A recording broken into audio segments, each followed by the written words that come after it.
Last week, the College Board announced major changes to the SAT college admissions test as a new initiative to promote equity and opportunity for college-bound students. These changes include a return to the 1,600-point scoring scale, vocabulary questions that are no longer obscure and are more pertinent to college or career paths, and a now optional essay.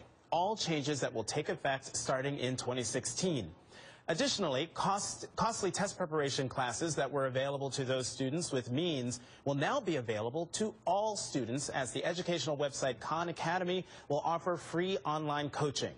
David Coleman, president of the College Board, had this to say when announcing the changes.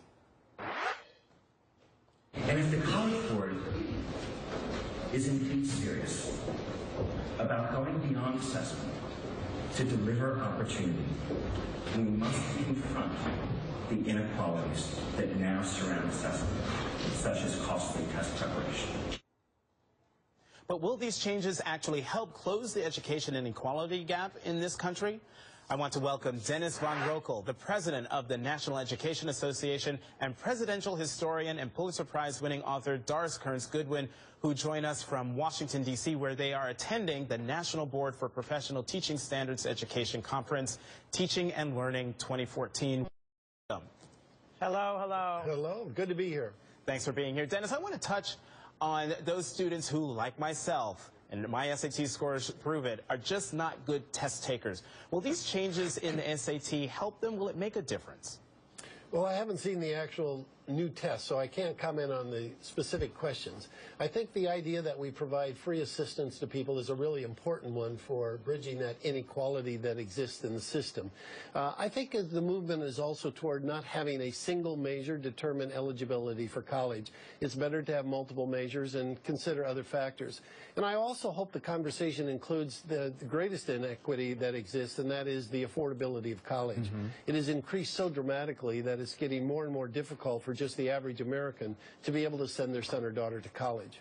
Doris, your book, The Bully Pulpit, which focuses on Presidents Roosevelt and Taft, addresses the widening gap between the rich and the poor and the effect it has on public education. We mentioned the new SAT is supposed to level the playing field, but what are the real issues that need to be addressed in public education to close the disparity gap? Well, I think the most important thing when you think about this country of ours is that mobility was the promise that every immigrant had when they first came here so many years ago, that if you worked hard and used discipline and exercised your talents, you could move up to a place where your talents would be realized. And given now the gap between the rich and the poor, the squeezing of the middle class, and the problem that some educational schools in the inner cities are not of the same quality as some of the other educational schools, it's absolutely imperative that education be that ladder of opportunity.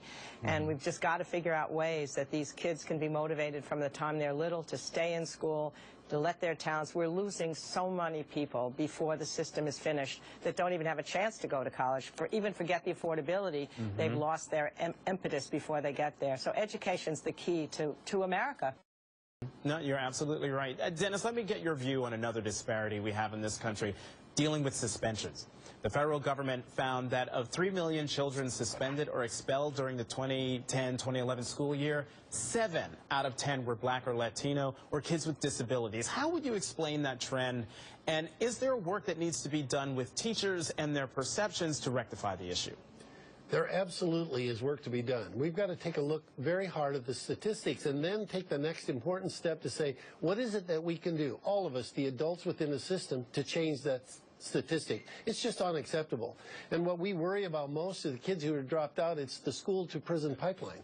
Too many kids who drop out of school end up later in prison, and we just can't afford as a nation to waste that kind of human potential. So it's something we care very deeply about at the National Education Association, and we are working very heavily with all of our members to say what is the kind of training and awareness we need to build and what actions can we take to change that statistic. And also, you know, the President's My Brother's Keeper initiative also wants to address that school-to-prison pipeline. But I want to say that you both are going to be introduced by Vicki Kennedy, the widow of the late Senator Ed Kennedy, today. You're talking about inspiring students through civic education. We constantly hear about how American students compare against other nations' children in math and science. And are we losing sight of the importance of history?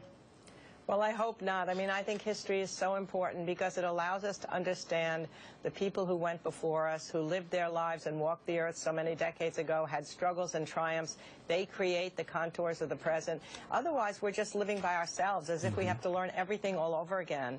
And, you know, in the old days when I was in school, civics was huge. We used to sing songs. We had a sense of America. History was a huge part of our curriculum. And sometimes it's being sliced out right now. And I think we'll be losing that storytelling ability, which is such a part of all of us as humans if we lose history. History's about stories Right. about people who lived before. History was huge for me when I was in school, too. I loved history, but then again, I was Hooray! a nerd. was and continue to be a big old nerd. Dennis I von love Roekel. nerds. Dennis von Roekel and Doris Kearns Goodwin, thanks so much for being here. Thank you.